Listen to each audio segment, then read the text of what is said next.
Olá, gente! Muito feliz de começar a nossa primeira aula. Eu vou falar sobre empreendedorismo negro e afroempreendedorismo. E acho que é legal a gente já começar diferenciando esses dois termos, né? Que às vezes gera uma confusão mental do que é o empreendedorismo negro e o que é o afroempreendedorismo.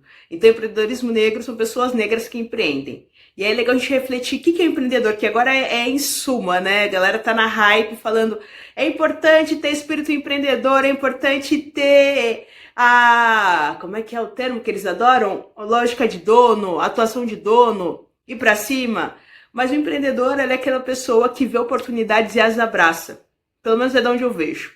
Eu vejo uma oportunidade no mercado e eu vou para cima. Eu busco pegar, sabe? Falar, ó, tem aqui lacuna, tem espaço para mim?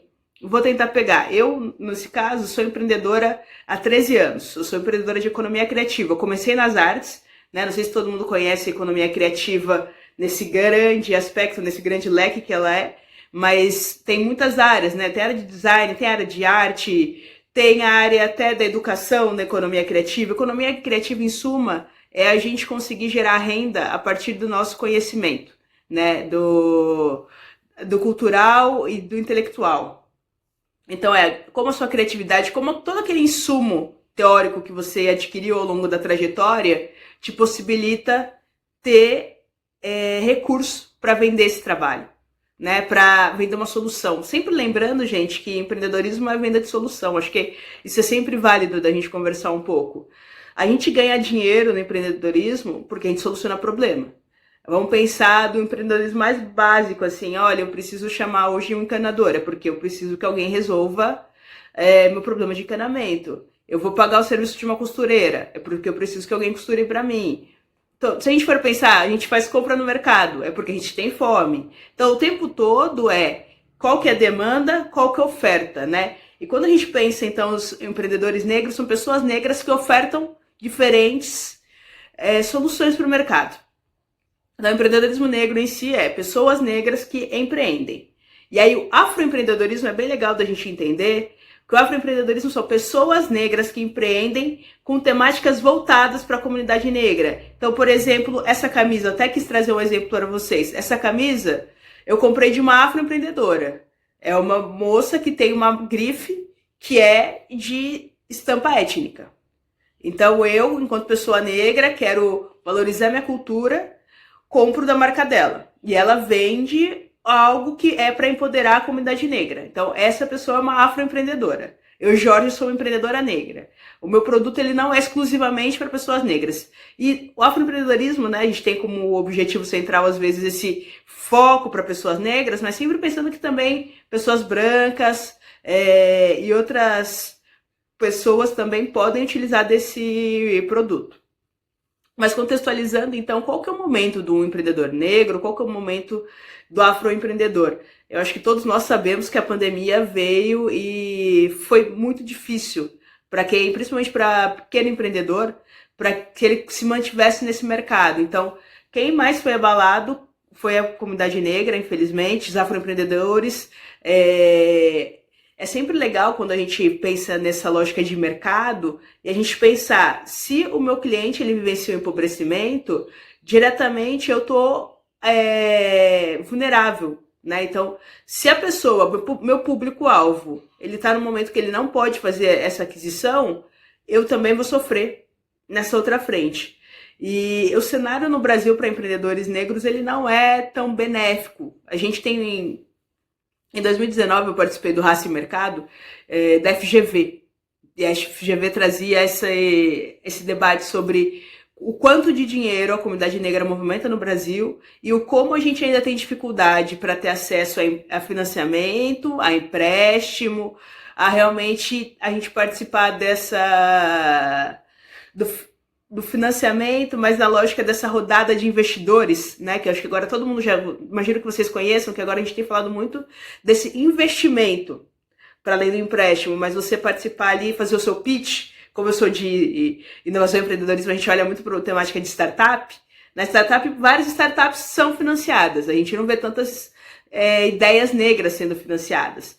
Então, quando a gente vai pensar toda essa conjuntura, é inevitável que a gente pense o local que a gente se encontra, né? O que o Brasil significa que os nossos, praticamente, nossa escravidão moderna, né, gente, significa para uma pessoa negra que quer, sim, abrir um próprio negócio, que quer, sim, ir contra um sistema que tenta alienar nosso trabalho o tempo todo. Que eu sou a pessoa que eu tenho capacidade de promover soluções diferenciadas, seja num sentido amplo para um nicho de mercado extenso ou para um nicho de mercado bem direcionado, tipo, eu vou direcionar soluções para pessoas negras, a gente sempre tem que pensar qual que é a sombra dos, né, gente, a gente tem que pensar que o Brasil ficou de 1500 a 1888 oficialmente com pessoas negras escravizadas. E que hoje a gente está começando a conseguir falar da problemática do racismo estrutural, mas o como isso altera e como isso gera o nosso empobrecimento.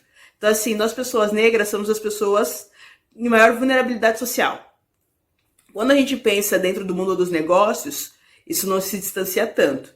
Então, o empreendedor negro, ele é aquele que sempre está com um ticket mais baixo, né, que ele vai ganhar menos dinheiro, que ele não pode efetivamente querer cobrar o quanto ele acha que o trabalho dele é válido, e em qualquer momento de cenário de crise, ele é o primeiro que empobrece também.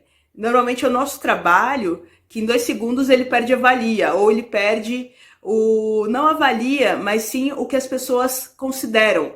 Ele é facilmente tirado, ele é facilmente deslocado por uma margem, né? Não é por nada que a gente fala da marginalização das pessoas negras, e nisso faz com que a gente não consiga, então, ter essa ascensão de uma forma tão simples. Então, quando a gente pensa pessoas negras em negócios, né? É muito importante que a gente tenha essa larga visão da dificuldade que a comunidade negra tem, do que acontece. Então, o que acontece? Pessoas negras conseguem entrar no mercado da mesma forma que uma pessoa branca? As pessoas negras conseguem ter investidores das mesmas formas que empresas de pessoas brancas? Não. Isso tudo resulta com que a gente tenha sempre um ecossistema um pouco mais vulnerável e muito mais exposto a mudanças de cenários políticos e econômicos. Tá bom? Eu queria, para não passar muito tempo da nossa aula, né, que aqui são pequenas pílulas, queria recomendar muito que vocês conhecessem o trabalho da Afrobusiness, conhecessem também Conta Black. Tentem entender o que esses empreendedores negros estão fazendo e estão falando. Tem também a escola Enafro, Escola de Negócios para Afroempreendedores. Tem bastante conteúdo na internet que dá para vocês se subsidiarem, entenderem o que eu estou trazendo, porque aqui é só trazer muito por cima esse debate, de falar, olha, as pessoas negras ainda têm um pouco mais de dificuldade, mas eu queria que vocês conseguissem se aprofundar em como construir mesmo a visão de vocês do que acontece no cenário racista, onde uma pessoa tenta abrir um negócio. Então, assim, essa porta ela não é amplamente aberta. A porta, o empreendedor negro, ele está o tempo todo empurrando a porta, tentando entrar, porque a gente não é benquisto.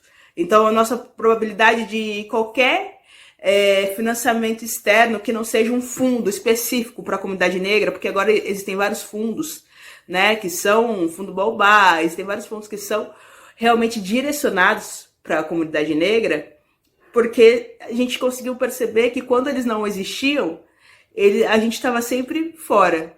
Né? A gente era sempre, tem muita potência, mas não tem investimento. Tem muita potência, mas não consegue se aplicar. Por quê? Porque boa parte do nosso negócio, ele acontece em cima de capital de giro, em cima de investimento, em cima de você ter como subsidiar a sua estrutura rodando.